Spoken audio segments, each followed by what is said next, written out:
I was raised in an enchanted world. And I don't mean that hyperbolically. I mean that almost literally. My father is a brilliant storyteller.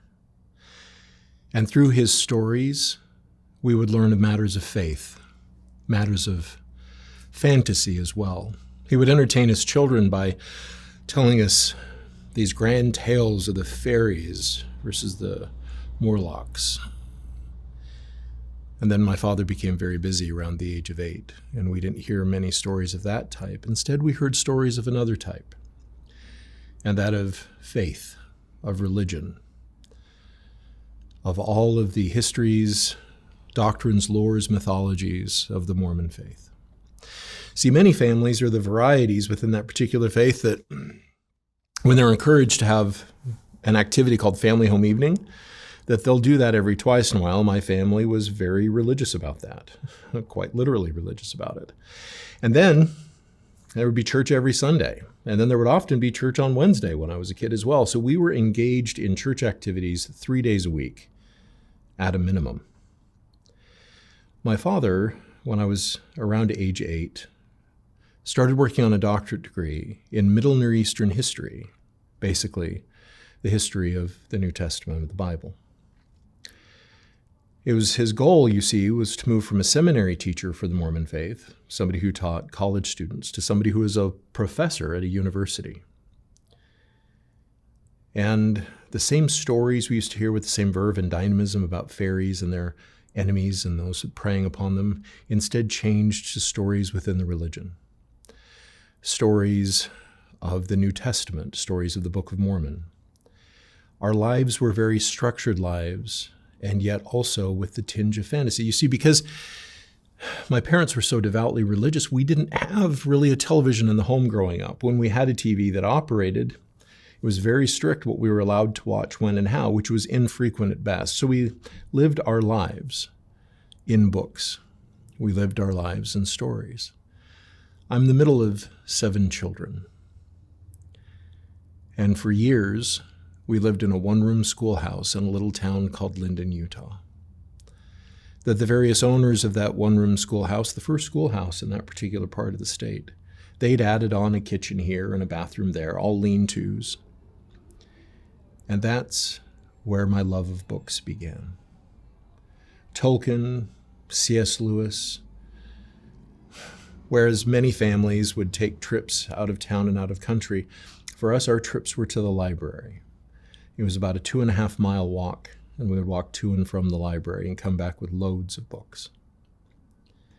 And so not only did I have the fantasy and the tales of Tolkien, intermixed with that was the tales of Nephi from the Mormon faith, of Lehi, of Alma, of Laman, and of Lemuel, of all of these other stories.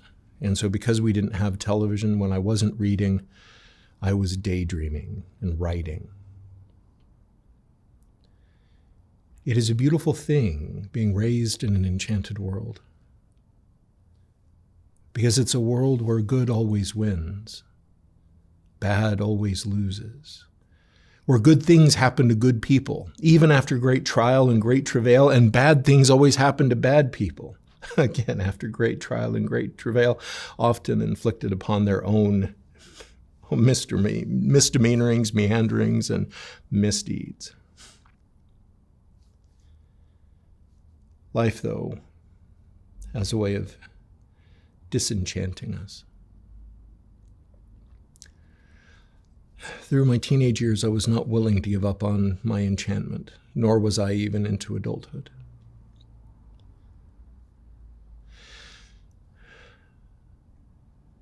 That notion that good can do good and make a difference in the world, that enchanted feeling, extended to how I care for, love, and relate to other people.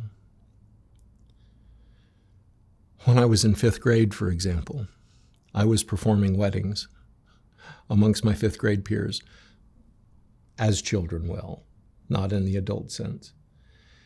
That my teachers in 4th and 5th grade called me the gentle giant. One even called me Father Confessor because the other kids would come up and tell me of their woes, their trials, and I would hug them and comfort them and let them know that everything was going to be all right because I believed in my bones that it would be.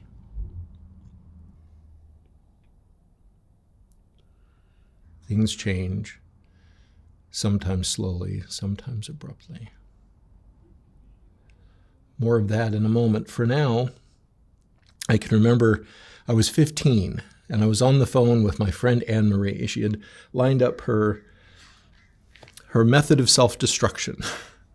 She was very suicidal. And so I spent the phone with her for a couple of hours, talking her down and trying to help her find a reason to live. And unbeknownst to me, my father was on the phone upstairs. For you youngins, there was one phone line going into the house. And so whichever phone you picked up in the home, it was all on the same line. So if I was on the phone in one part of the house and Dad was on the phone in the other part of the house, he could overhear my conversations. And my father very respectfully sat and listened, wondering if, I learned this later, wondering if he needed to call an ambulance or something for my dear friend.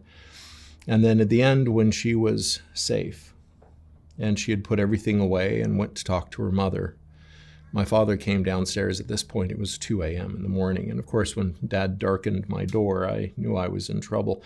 And much to my surprise, he was tearful. And he said, "There's a job for people like you." He said, "They're called psychologists." And he said, "Son, I think that may be your calling." It was nice to have that moment with my father. You see, my father was so strict when he was younger that my uncles jokingly referred to him as Rabbi Draper, because there was a rule for everything, and everything had a rule, and I was his rebellious son. And for those of you who know my father today, you encounter him as a very kind and sweet man, and he is. But back then, Dad and I could fight. And so for him to stop by and to prop me up like that and to thank me for loving Anne Marie the way I did, and set me on a career path.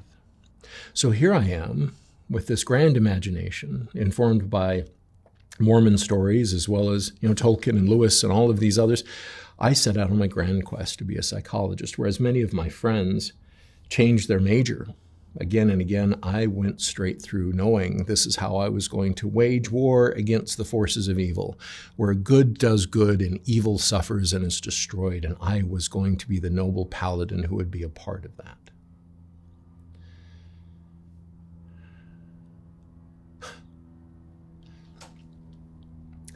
When I was 17, just an eye blink away from that conversation with Anne Marie,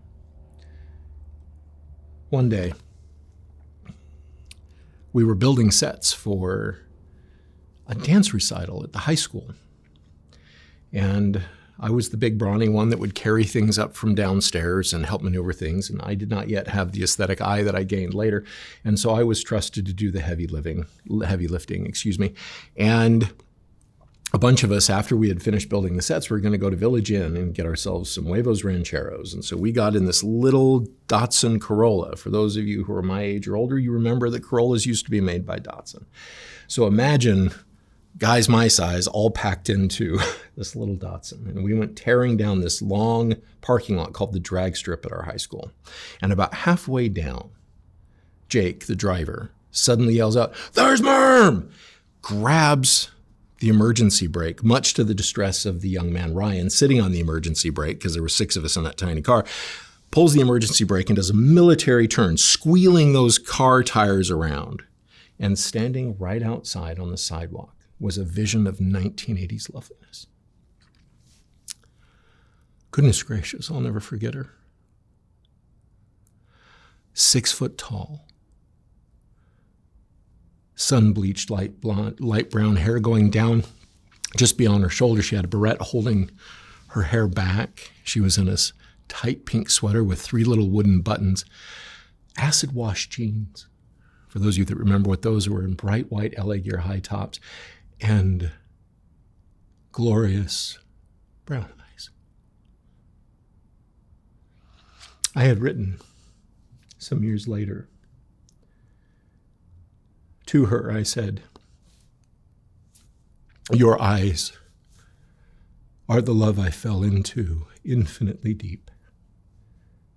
And I will fall forever until those eyes close and my eternity ends. I'm so grateful for that meeting. Now, I would like to say that it was love at first sight. Well, it was for me, not for her. And so we've got these 6 men puppy-dogging around this 6 young men, we're all teenagers, puppy-dogging around this teenage girl, and she was not having it. And don't get me wrong, I put on my smooth, I put on the charm, I put on the humor, everything I could do to keep her attention, and I failed to. She rebuffed my advances very gently and with a determined stride made her way into the high school. Now, one of the things that's nice about having an ego that's a little bit above average in size is that you're used to putting yourself out there and used to getting rebuffed, and so I didn't think anything of it. I found out later she was actually battling the flu, and that's why she was so anxious to get away from us, and that she had a biology exam for a college extension course she was taking in the high school. But soon we met again, friends of a friend, and we've been together ever since. 33 years married, 35 years that we have known each other.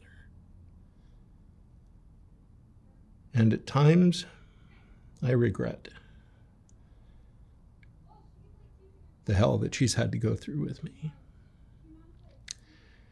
And then I remember, if you're going to walk 666 miles of hell, it's better to do so with a companion, even if they don't deserve to be there. Some of those stories we may tell in different formats, in different ways. But for now, through college, through graduate school, I was going to be a psychologist, still trying to figure out a way that I could practice this Mormon faith that I was raised in authentically. A couple months into graduate school, see, my sweetheart and I had a deal that we would both work full-time, go to school full-time, get our undergraduate degrees done. And then when I was off to graduate school, she would work full-time and put me through graduate school. That was the arrangement. And 3 months into graduate school, she informs me that it is time for her to have a baby. You see, in Mormon culture, we talk about gifts of the Spirit, and hers, in this particular cultural tradition, is the gift of prophecy. Anytime Miriam says, I have a feeling, please put on all brakes, stop what you're doing. This is my sweetheart's name, is Miriam.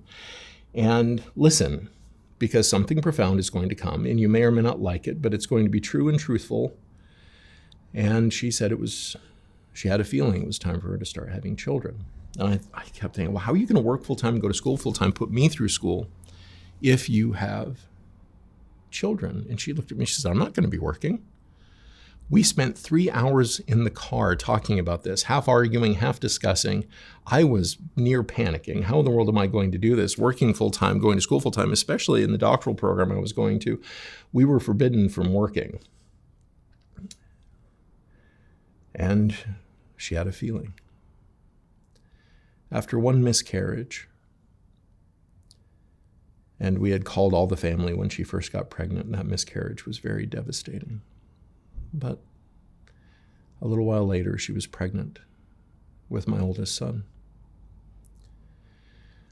See, the children that I named, all of them have names that are uncommon. Jotham, my oldest, taken from the book of 2 Kings. There was one of these myths, these stories that I was raised on, is that there was a king called Uzziah. Now, whether or not this story is biblically accurate, I don't know. I will not make a claim to that. But this is the story I was told as a child, and it stuck with me. That King Uzziah had a son who was illegitimate and therefore could not ascend to the throne. And Uzziah used this son quite a bit to hire mercenaries and to lead Uzziah's various armies. And so Uzziah's son became very angry and wanted the throne to himself, and so overthrew the court. And so Jotham, being just a little boy in this particular story, goes in and sees his older half-brother slaughtering everyone, and he flees and runs out into the desert. And while he's out in the desert, the Spirit of the Lord appears to him and says, you are to return to that court and to tell everyone within the sound of your voice that they will burn as a reed in the desert. And so this terrified little boy, some tales say he was 8, some tales say he was 10. He comes back into the royal court and with his plaintive, thin, terrified boy voice goes, "You all burn in like a reed in the desert," and then runs like mad out before these soldiers can kill him. And I remember hearing that story as a child and going, Jotham is an amazing name. Somebody who is that brave and yet has the common sense to run. That is a name I will remember. And so that's the name given to my eldest, Jotham. My middle child is named Diamolin. Diamolin, the Diamond One, the Diamond Princess. Joseph Conrad wrote a novella called The Lagoon, and I did not like that story, but I really liked the name Diamolin, so I kept that one. And then Jareth, my youngest. We learned later that was the name of the Goblin King in a movie called The Labyrinth. I'll take it. And that's his gamer handle to this day, is Goblin King. We'll focus this story more on Jotham. Jotham came into the world contemplatively. That's the best way I can think. So Diamolin came into the world talking, and Jareth launched into the world, spoiling the poor OBGYN's shoes. He came into the world so enthusiastically. Amniotic fluid splashed everywhere. But Jotham came into the world thoughtfully. I'll never forget holding him when he opened his eyes for the first time. They were bright blue, little shock of brown hair on his tiny little head. And we made eye contact. I come from a culture where fatherhood is presumed, so much so there's a lot of it that they don't talk about. They don't talk about the profundity, just how profound it is to hold your child for the first time. There's a philosopher I quite like named Jean-Luc Marion. He talks about the event, he and his student Claude Romano. And these are the moments in your life where your world changes. It's not that you change, it's that the world changes. Your being in the world changes. It shifts. There's no going back at that point. And that's when my world shifted. I was now father. How does one do this? Years, tradition, centuries, and yet we can't write a book on it. We can't write a manual on it. There are various ideas that are helpful in various literature that's been published, various stories from father, from uncles, from grandfathers. And yet oftentimes you're left figuring it out for yourself, hopefully with the love and comfort of others. But holy cow, we were off on our own, states away from where we were raised. And now I'm a father. And Jotham was a remarkable baby, remarkable person.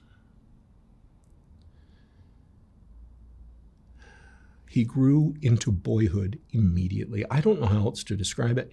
He skipped the baby phase. There's a picture, for example, we still have of Jotham as he should be a toddler, perched on my wife's hip, and she's looking at the camera with this very tall boy on her hip. But he was supposed to be a toddler, but he wasn't roly-poly or chubby. He skipped all of that and went straight to boy. Tall and thin, often the tallest in his class. I noticed, as a doctoral student studying development and human development, infant development, that I noticed Jotham was not developing in the stereotypified ways that are reported as normal in the textbooks. Instead, he was developing atypically, very precocious in some areas, and delayed, or some abilities were even absent. And so I fought against the diagnosis because he didn't clearly meet criteria for autism at the time. In fact, one of the things I've learned in studying autism is nobody really does. I fought that diagnosis for a while until Miriam, of course, my beloved, she goes and she finds all the resources that can be brought to bear for children with that particular label, and that's what convinced me to accept the label at least. But even then, Jotham's testing scores were greatly atypical. It's like his WIPSI score, the Weschler preschool, it's the little baby IQ test. His scores were all over the place. They were either very high or very low. He was either a genius or disabled.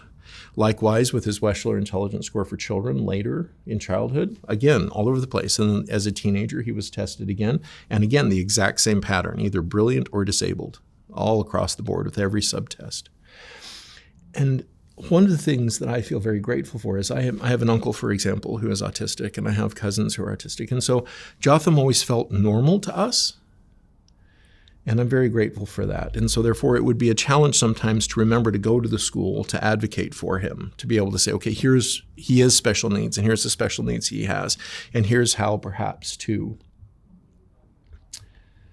meet those needs. I remember when Jotham was 5. At this point, we were living in Terre Haute, Indiana. We'd moved from Utah to Texas, back to Utah for a year for my clinical residency, and then we moved out to Indiana. Miriam had gotten a call from the school that Jotham had turned blue. And by the time Miriam got there, he was conscious again, breathing, and we took him to the doctors, and they informed us that he had a series of allergies and that he would need special care and special treatment. And battling that boy's allergies became an ongoing battle of attrition well into his teen years. And Jotham grew quickly. See, I'm 6'6", and Jotham, by the time he stopped growing, was 6'7", 6'8". Whereas I'm stocky, Jotham was always very thin. So I'll skip a lot of Jotham's story in the name of time and talk about how his senior year of high school, he went from skinny to emaciated, from thin to skeletally thin. And we were pretty worried. And so we're taking him to doctors, and the allergists, his allergies are a problem. He was constantly struggling to breathe. His lungs were inflamed, we were told. But then after he graduated from high school, it became acutely difficult for him to breathe. He was coughing constantly. And so I remember one day I took him to the doctor, and we were told he had pneumonia. And they showed us the image. Half of his chest was just whited out with what we were told was infection.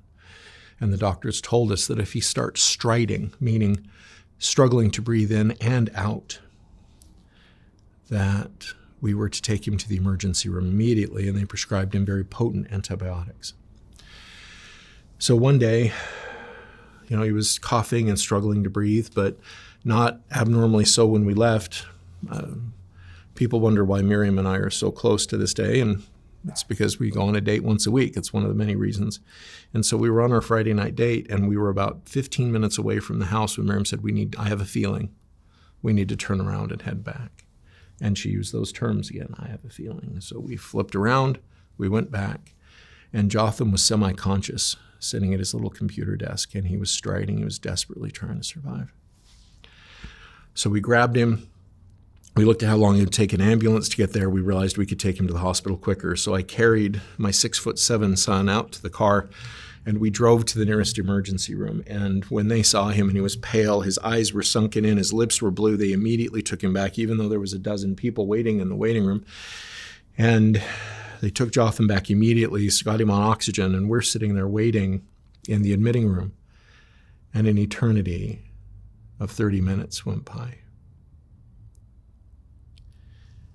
And the physician's assistant there in the emergency room came in, put up the x-rays of Jotham's chest. And he asked us about them. And I said, yeah, that's the pneumonia. And he said, I'm sorry, that's not pneumonia. And he showed us on the image, as crude as it was, the way it was vascular, meaning that there was whatever it was in his chest was pulling blood from the rest of his body. It was pushing on his mediastinal tissue, so that all that connective tissue that holds your lung and trachea and esophagus and heart where it is, whatever it was pushing against those, making it hard for him to breathe, making it hard for his heart to operate. They showed us where his heart had grown elongated through the years. It wasn't shaped like this. It was shaped more like a banana. And he said, I'm sorry, this is not an infection. This is a tumor. He says it's too easy for us, it's too early for us to know what it is right now. And he said, and I've never seen anything like it. The next little bit is a blur, where we learned that Jotham had an 8-pound teratoma in his chest. Years of taking him to doctors. One doctor assuming with another doctor, the way physicians' assumptions understandably domino one into another, where when they receive, it's obviously allergies. He's allergic to a whole bunch of things. That's been verified and re-verified. But no one thought to do a detailed chest x-ray because they thought there was no need. They knew what the problem was. So this type of tumor is called a teratoma. If you look up teratomas on Wikipedia, you'll see that they're the kinds of cancers which might be growing hair or teeth. But Jotham's tumor was dedifferentiated, meaning that in a biopsy, every little cell within his teratoma was a different type of cell, a skin cell, a nerve cell, a bone cell. The tumor itself was cartilaginous, meaning it was heavy and bouncy like an 8-pound ball of cartilage. All I knew was that my son was in crisis. And I was scared, terrified at the same time, though I knew the magic. I lived in an enchanted world, and I knew the magic that would take care of this. I knew the spells. And the spells were fasting and praying, of having great faith, because this is how good triumphs over evil, is by pulling down, allying with the forces of the divine, such that great evil, like the cancer in a teenage boy, might be conquered. And with great vigor and gusto, I began the magic. I began to fast. I began to pray. Everyone who knew and loved Jotham, which of course was quite a number of people, Jotham was very lovable in that way, began to fast and pray on his behalf. In the Mormon community, a congregation is called a ward, so the ward had special fasts for Jotham. And Miriam and I, for the next month, lived in the hospital. And I wondered if my boy would be all right, but I knew that if I could just hold the ritual, if I could just hold the spell, everything would be fine. That faith began to crack one night. They didn't know how to remove such a large tumor out of such a small frame. Yes, he was tall, but he was also very thin. His bones were narrow. And so while they were debating that for literally weeks, how to access that tumor, one day Jotham was struggling to breathe, laying in his hospital bed, and he went into crisis. His O2 levels were dropping fast. And I heard the beeping, and Miriam came in, and she was white as a sheet, trying to comfort him, and he was starting to panic, which was making it worse. And as I came in the room, he sat straight up. Those brilliant blue eyes looked right at me, and gasping, he said, "Father, this is the end of me. This is the end of me." And I calmed him down. Years of crisis intervention experience, teaching breathwork, teaching meditation classes. But how do you do that? How do you teach somebody to breathe when they can't? When their trachea is being crushed by a tumor that is growing every day? You find other ways to ground them, other ways to get them back into a feeling other than that of suffocation. And so calm, he eventually passed out, and his O2 levels slowly went up again. But that one, it dawned on me then, maybe the ritual isn't working. Maybe the faith that fuels the magic is insufficient for an evil of this magnitude, but I shook it off.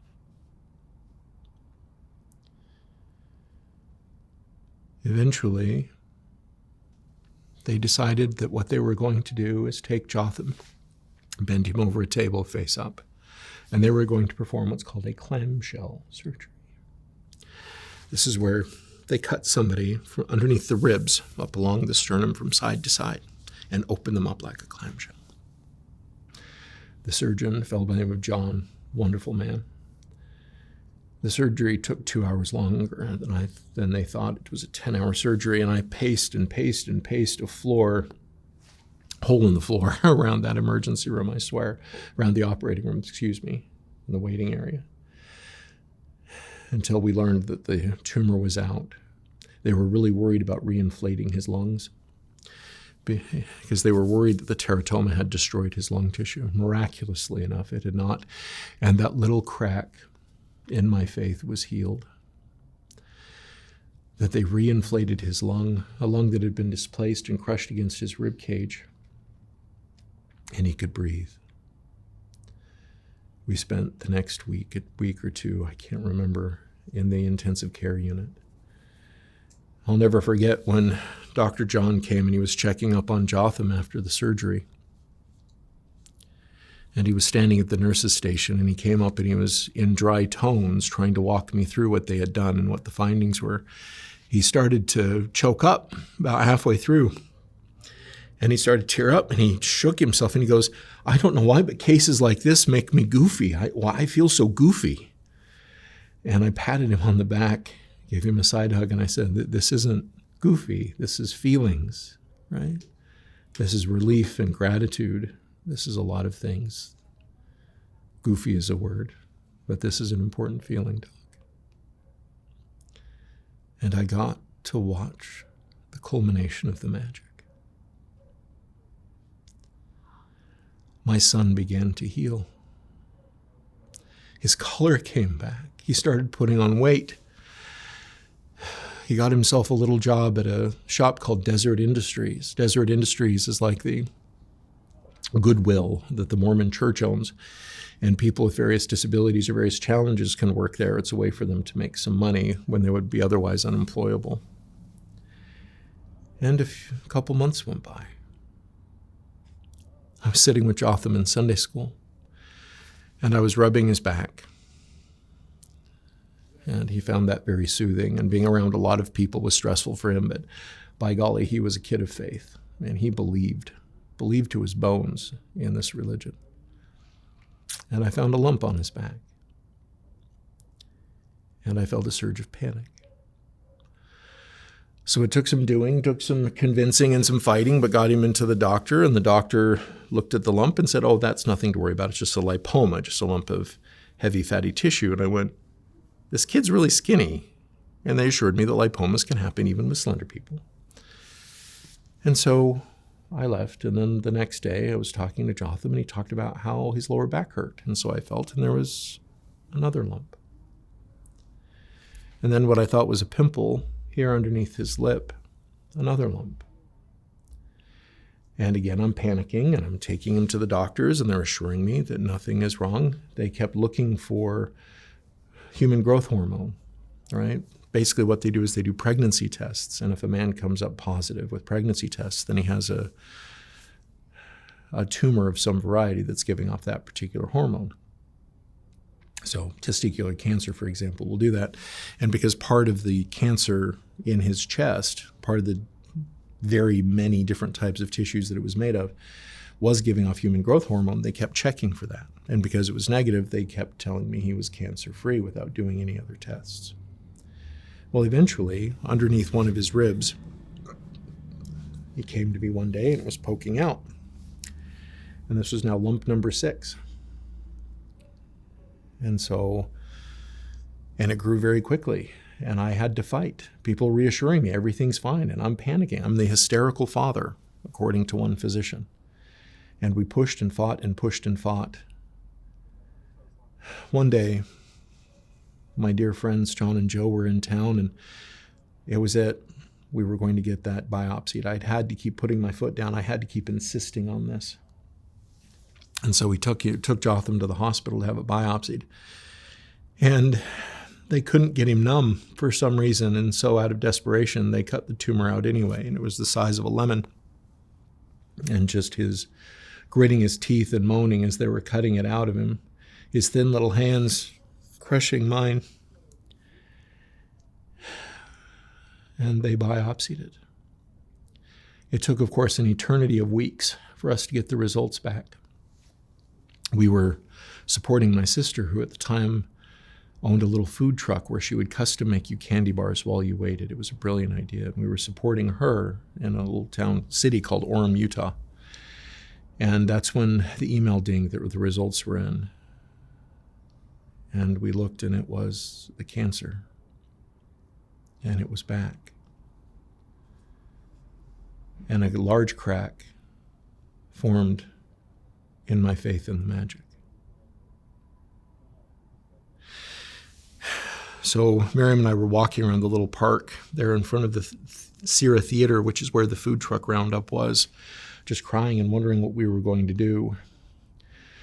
So specialists and doctors, this particular teratoma, once they did a more thorough biopsy, is extremely rare. The world's leading expert, or the United States' leading expert on this particular cancer, happened to be at a hospital some 60 miles north of where we were living. And that physician agreed to take on a consulting role with our oncologist in American Fork, another little town in Utah. And at first it seemed to work. This particular research physician up 60 miles north in Midvale got Jotham on a panel of an experimental medication, and the tumors began to shrink.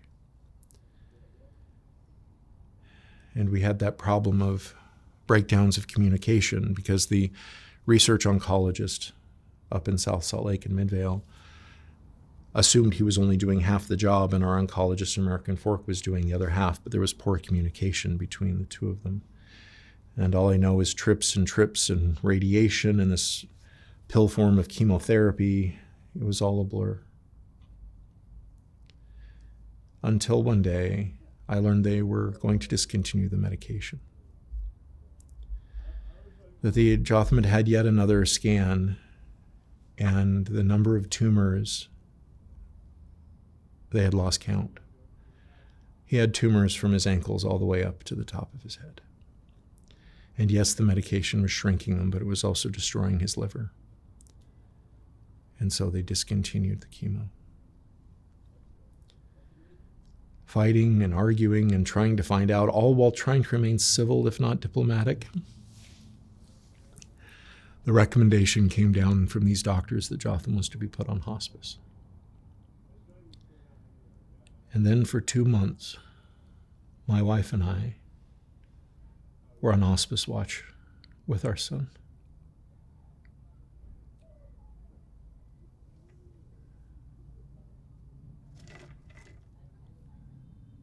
It is a gray blur.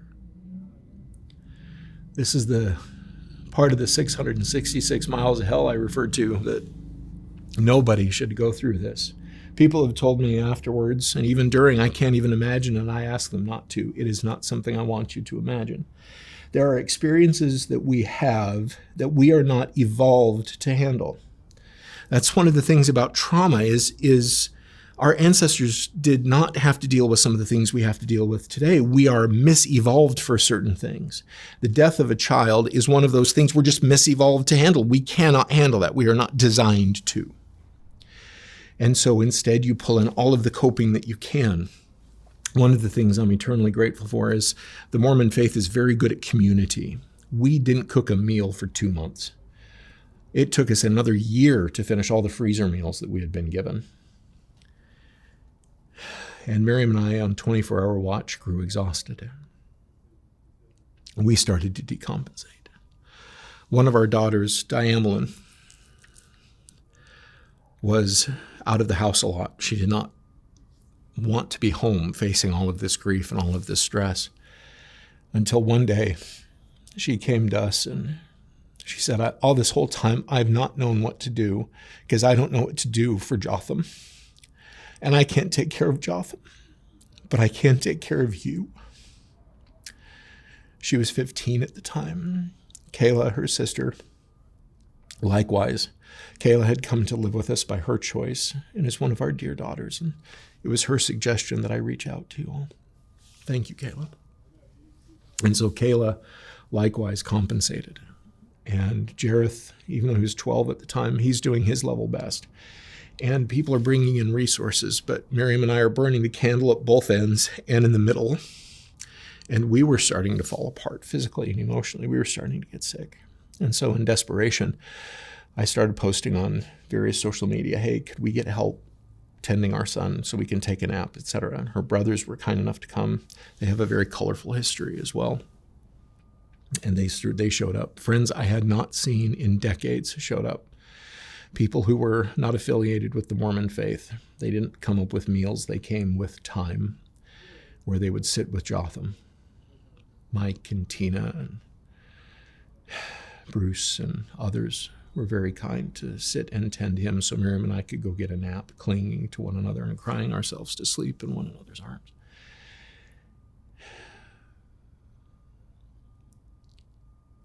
The magic wasn't working. All the fasting, all the praying, it wasn't working. Through this process, I lost about 40 pounds.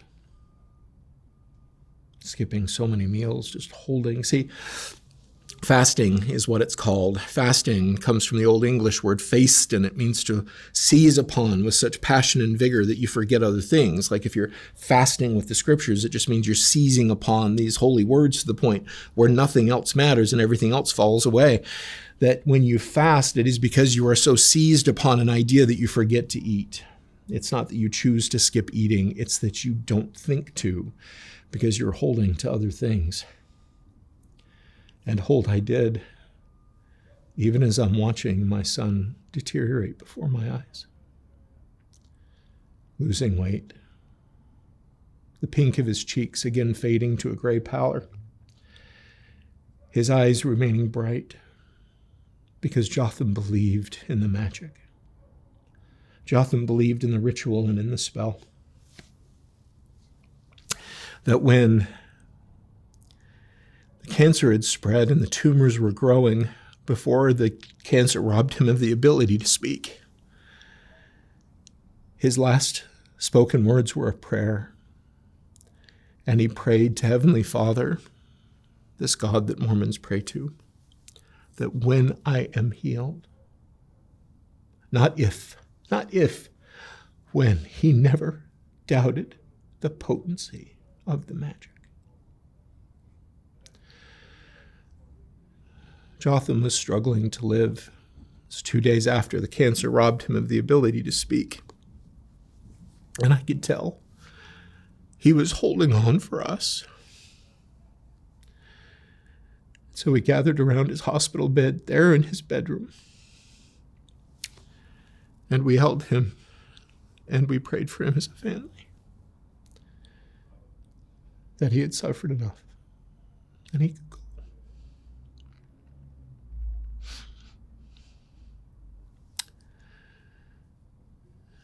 He died 15 minutes later.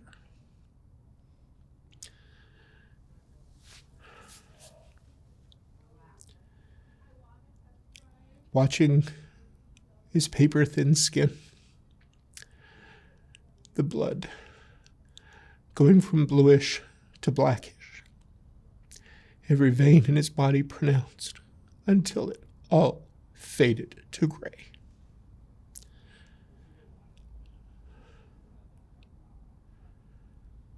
And I stood there, holding his body.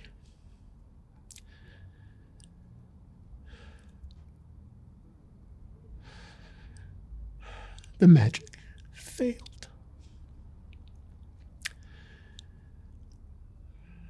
Evil triumphed, not in the face of one good person.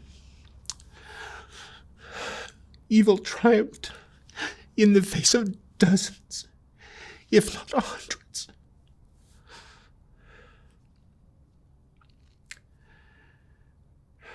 That next Sunday, We were in church. Bereft. I don't know of a better word. You know, many of you are familiar with the Wong-Baker Faces scale. When you go to the doctors and they say, how much pain are you in? And they'll show you this little diagram with faces on it, from smiley face to very distressed face. It's the Faces scale. And 10 is as high as it goes. There is an 11. Just like with third-degree burns, the fire burns so deep that it destroys nerve tissue, and it doesn't hurt because all the nerve tissue has been burned away. That's what life gives us sometimes, is it burns away our ability to feel, and that 11 is numb. That is where you're bereft of feeling, you're bereft of thought. If a psychic could read my mind during that time, it would be white noise. There is an 11. One of our friends in this congregation, in the ward, came up and said, and assured us that their uncle, who had stage 3 lymphoma, they had fasted and prayed for them. And, a couple weeks later, the uncle went in for another test and the cancer had miraculously vanished.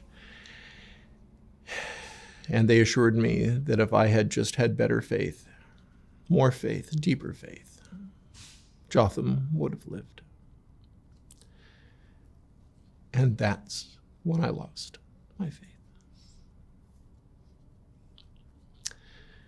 You see, Jotham never doubted. Yes, I struggled, but I held to the magic. I held to the ritual.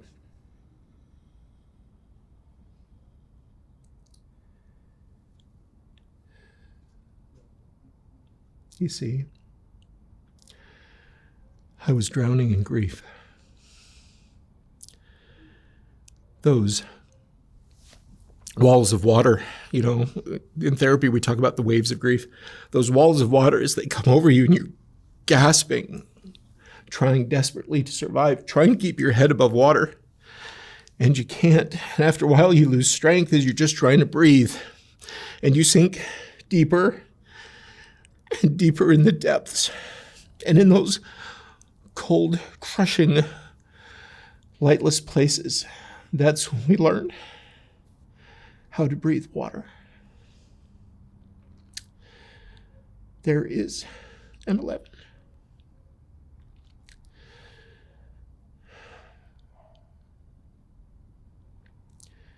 I have been a big fan of my field. And so responsibly, I said, okay, we need to get ourselves into therapy, individually and collectively. And I tried therapist after therapist. After the initial consultation, I got fired is the colloquial word for it, where they're like, we can't help you. I'm sorry, I can't help you. I'm sorry, I can't help you.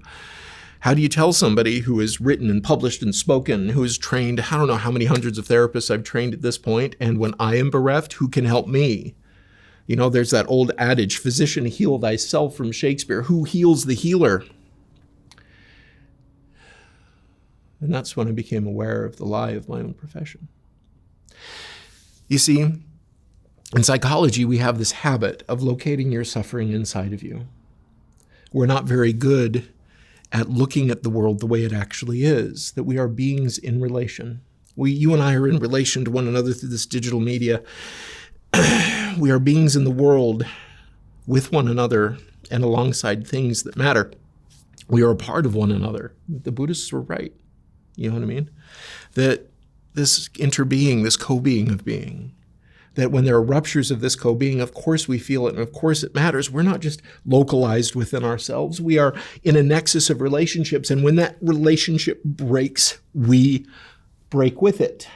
And that is important. Who then can I find to talk to me about it in a field that assumes that my suffering is within me, that I am broken? It's not the nexus of relating that's broken. It's something internal to me that's broken.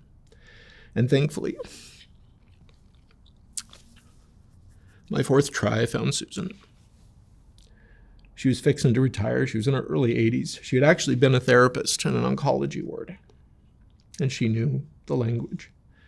And she knew that I am not mentally ill, in a way that needs to be cured.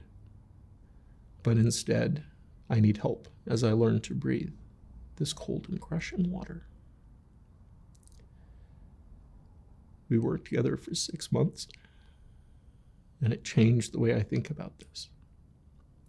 For me, therapy is no longer curing a diagnosable mental illness. Instead, it has become how to love others, relate to others, help them cope in the face of what a broken world gives them. A colleague of mine was lamenting the other day, says the mental health rates amongst kids these days is abysmal. And I looked at him and said, my children will never be able to afford a home. They're talented, they work hard, they have good jobs, and they'll never be able to afford a home. And you're thinking it's something internal to my kids? This is why they're stressed and anxious and depressed? No, it's the world that we have given them is fractured. And so how do we care for people in a fractured world? Because the world has a way of fracturing us.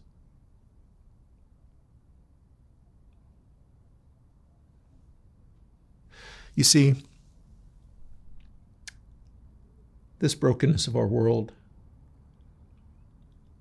the pain of it, the weight of it sinks into our bones like lead. It weighs us down, it slows us down, it can make every step painful. Every interaction is effortful. But if we pay attention, it is the very lead in our bones that weighs us down, that prompts us to lift others up. That when you've descended below all things, you don't want anyone to descend at all. You would like for people to feel loved and supported, so that's what you do. As heavy as the lead is in your bones, it is the source of your power and of your compassion.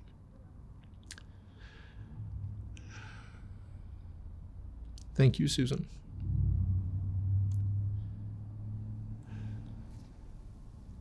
I told my wife, sweetie, I will go to church, and on the third time where I hear that if we had enough faith, the magic would have worked, that Jotham would have lived and have been healthy. I said, I will tolerate hearing that message 3 times. It took a week and a half. Does that mean I hate the religion of my family? No, quite the contrary. Mormons do community extremely well, and I have faith in community. I no longer have faith in the magic. What then do I have faith in? Well, love.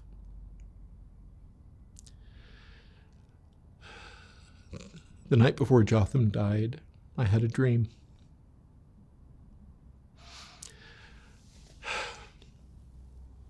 We could massage and maneuver his bones such that the tumors wouldn't press on the nerves enough and he could get micronaps. He could sleep for short periods of time. It took a lot of effort on our parts, and it was worth it if it meant he could sleep and get some reprieve.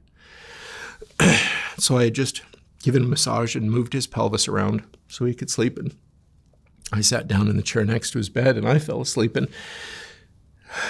in this dream, I was scrambling up shale. In our area of Utah, we have many tall mountains, and we get what are called shale slides. This is where very sharp plates of rock come off the mountains and fill in these canyons. And for whatever reason, I was desperate and determined to climb up this shale slide. And I was climbing, and my feet were getting shredded, and I would fall, and it would cut my knees and my elbows, and I would slide down on my back. It would lacerate my back, and I was determined. I was fierce. I set my jaw, and I tried to climb again and again, and I fell again and again, broken and bleeding. And as I laid there demoralized, between me and the all too bright burning sun, a silhouette leaned over me, and in a voice like distant thunder said, "This hurts. Oh, how I know how this hurts. When you're ready, let me help you up, and we will walk together." Jaw set against my own pride, I let this person help me up. And to my surprise, we didn't walk up the mountain. We walked along the face of it. No marked trails, beaten paths. Instead, we were maneuvering through the scrub, through the trees, and we encountered many others who were struggling and climbing or resting. Some were talking and socializing. Faces beyond count, beyond number, we encountered as we walked along the mountain, and all of them were on this eternal mountain. See, the mountain was as tall as life is long, that there's no really getting to the top of it. And so I wondered then, what would make this climb worth it? My mind's eye disengaged from where we were at in the mountain and zoomed at the top. And sure enough, at the very pinnacle, at the very peak, I saw people reaching that coveted destination, to collapse in wearied exhaustion and look around themselves, embracing others, that they had finally made it to the top. Some, pulled by compassion, would descend the mountain again. And for me, looking at the very top of that mountain where the throne of God should be, because surely that's the point. Surely this magic works and it brings us all back to the divine. The throne of God sat empty. And I felt rage. Where is this God that so many of his children suffer as we try to climb up to him? And then I realized the profound truth.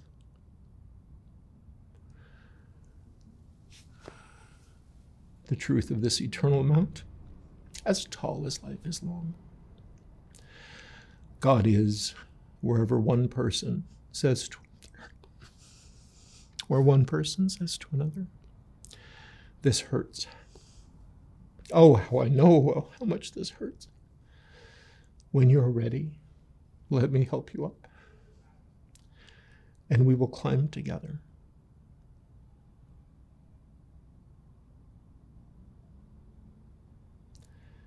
Divinity is found in the face of the other.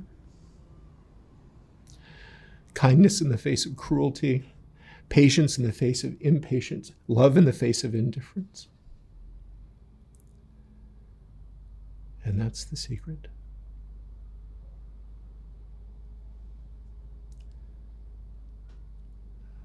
I may have lost my faith in magic. I may have lost my faith in the way my profession does things. But I have not lost faith in hope. I have not lost faith in love.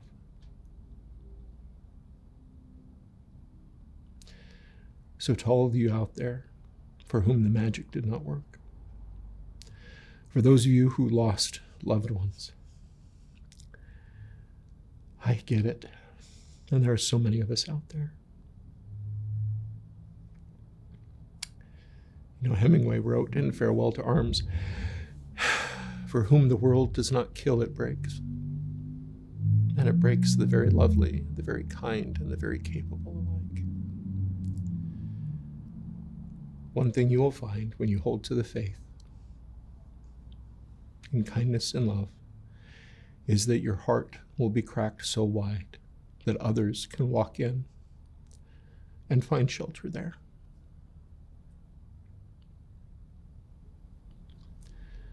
May we all have broken hearts, that we may provide shelter for one another. Thank you for hearing part of my story. Thank you, Matthew.